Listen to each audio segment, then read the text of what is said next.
my name is Mel, and I am the creative director for CoActive Arts. I'm also a founding member.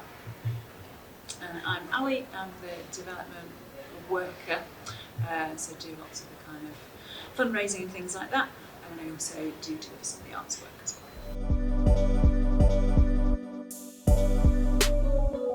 CoActive is a user-led organisation, and that is because it was set up by people with learning disabilities 20 years ago, 20 years in the new year, and it was set up for the benefit of people with learning disabilities and by people with learning disabilities. So and what we do is a wide variety of arts.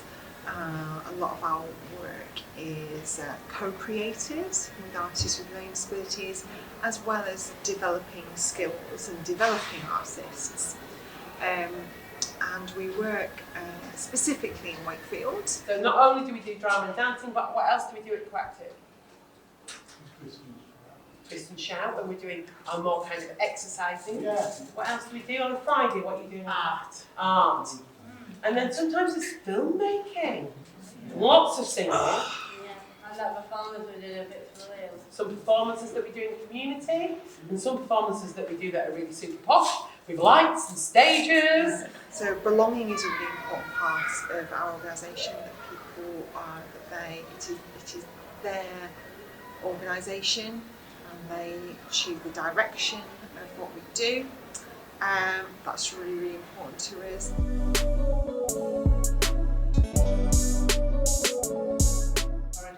Positive.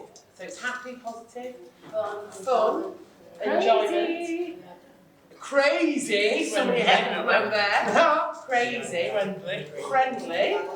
On the surface, to kind of say, oh, it's fun and I get to do what I want, might seem a little bit superficial. It really doesn't take much to scratch under what that means to somebody who hasn't necessarily felt that they've been welcomed in other spaces, or had a sense of belonging, or had a sense of agency, that there's things that they might want to take forward or make decisions on.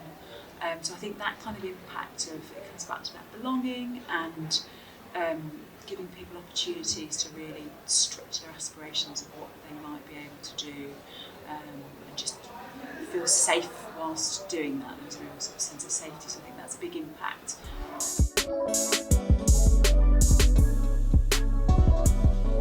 At a sort of time when my own children, their kind of additional needs were really emerging, so my story sort of has then kind of dovetailed that my whole life, to a degree, in terms of the sort of direction and the things that I'm learning as a parent, and the kind of things that I want for my children growing up, I get to be part of now with adults with learning disabilities. So I think most people, we did an exercise as a team earlier in the year where everybody shared how they came to CoActive, and everybody's got something like that. There's some kind of personal thing that drives it more than just a passion for the arts, more than just a passion for people.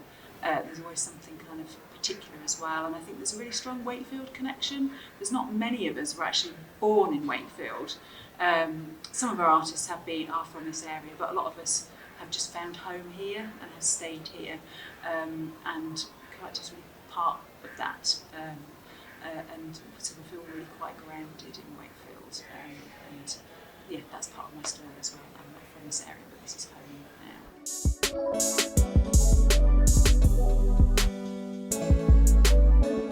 To be honest with you, they're all brilliant. I mean, that sounds really but they are really different. So a really good project. Again, it was quite precarious funding wise. It was really quite big. So during lockdown, we had a writers group that emerged, and it grew because just before lockdown, we started working on a piece together, and we started a very simple, loose kind of writing exercise together as a whole group, like 20 of us sitting, creating a narrative, and it was very visual, and it was and it was very chaotic on the page, and we started to create some characters, really loose. But during lockdown, we had a Zoom group that met weekly, and what they did was they did a few drama activities, and then what they did was they would write, and they wrote bits of character, bits of script for this, and it grew. And we never knew that lockdown was going to be quite as long as it was, and as a result, this script was created, and it was immense. We realised that we had a very, very talented writer in the group, did a lot of work towards it, and we had this immense script.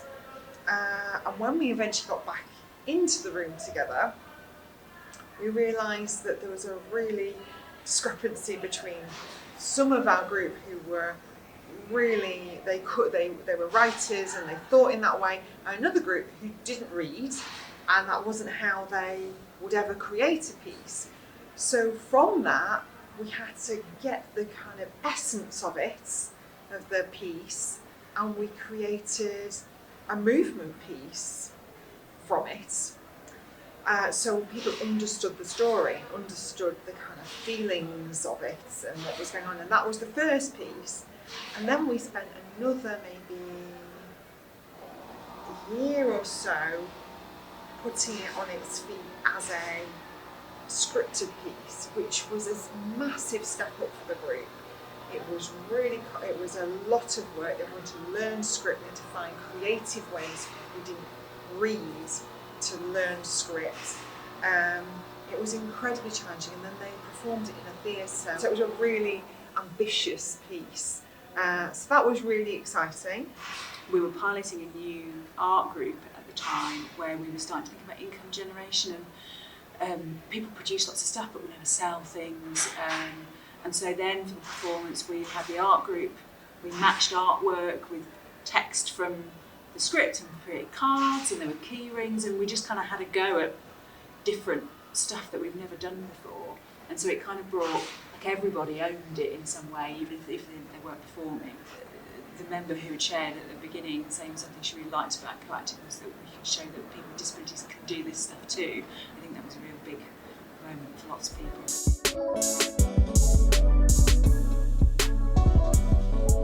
Funding is this thing, and I think I'm just starting now personally to try, and the challenge is to shift your mindset from that and go, actually, it doesn't need to be that all the time. And we've really enjoyed working with Makey Wakey, I think, and being part of a wider collaborative. We've always worked with partners, but I think the Makey Wakey scheme has made that a little bit more alive in terms of sharing resource, maybe a little bit more, rather than just particular projects with particular partners, or you've got an audience there, or you've got some members we can work with. So I suppose partly the challenge that I want to mention is, as we've adapted over the years, and we've lived hand to mouth, and you kind of get on, and we are precarious funding wise, and we're precarious about the space that we're in, but I think the challenge actually is to think a little bit differently, and certainly as a development manager, worker, whatever my role is in development, I'm aware that my job is to find the funding to make the stuff happen. So actually my biggest challenge is to kind of go, how do I make that not all about money? Because money is scarce. At the same time, we do need it, and I'm always grateful and relieved when we get a positive application back, but we're just having to think differently about how we do that. And it's quite exciting and scary. I think I'd like to pick up on what you were saying about being about change of mindset, because I think maybe it's because we started as a small community group, but I think in the third sector, in the voluntary sector, we often can consider ourselves like the poor cousins to the public sector, like we're begging for little bits of money here and there, and that's we're kind of the frosting sometimes, but actually when you look at what we deliver and the outcomes we have, we're not that, and we're really a heartbeat and a life source to a city, as a voluntary sector, and an absolute necessity, and actually really are keeping people alive. So yeah, knowing our place as well is something I'm having to learn, and so yeah. Stand out with more confidence. Yes. To say We need that not only do we need things, but also we're a good investment for it as well.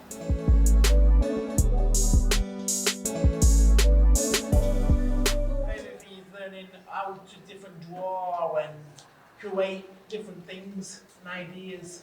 And just letting those ideas flow. Yeah. And nobody stopping them. No, like no one bullying you or taking them out. You just do what you want to do. In a safe space. Yes. And Louise, what's your favourite thing about CoActive? Boyfriend when he's sometime.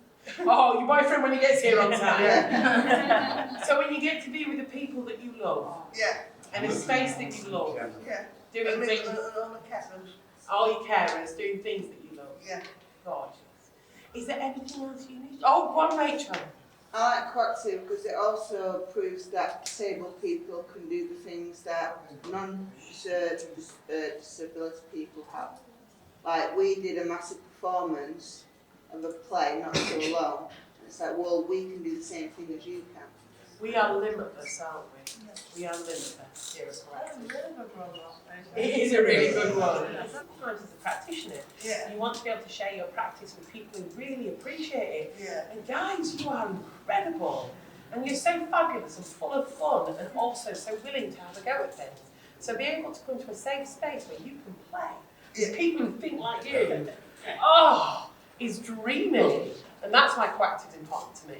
I've been part of CoActive now for, how old are you, Adam? I'm nearly 11 years, so it's really nice to be part of something for so long, because you feel part of its history now, as well as its future.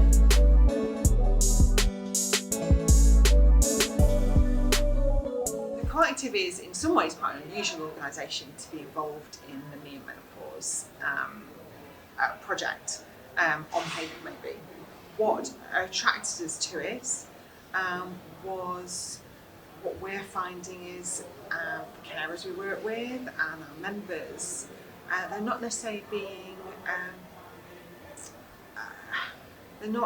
served very well when it comes to education around their health and their well-being as women, and also the information are out there is not directed at them.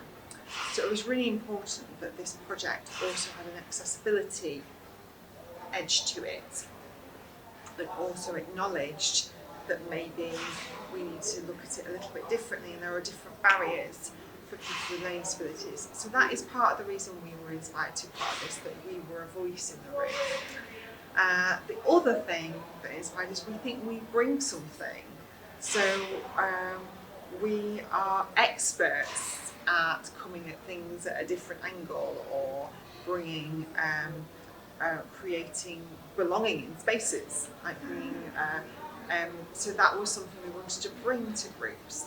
So before the project ends in February, we'll have delivered 3 sessions, I'll be delivering those, and 2 of those will be connected to particularly our client groups. We're going to have one that is for people with learning disabilities, and one hopefully for parents and carers, and will be opened out more publicly for other agencies.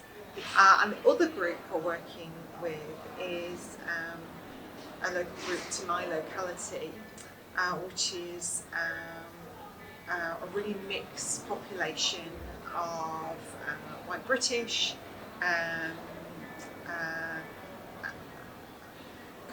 first generation Pakistani community, and asylum seekers and refugees, and migrant workers that are in that area. So it's really diverse, massively diverse. We have a traveller community as well, so it's massively diverse area.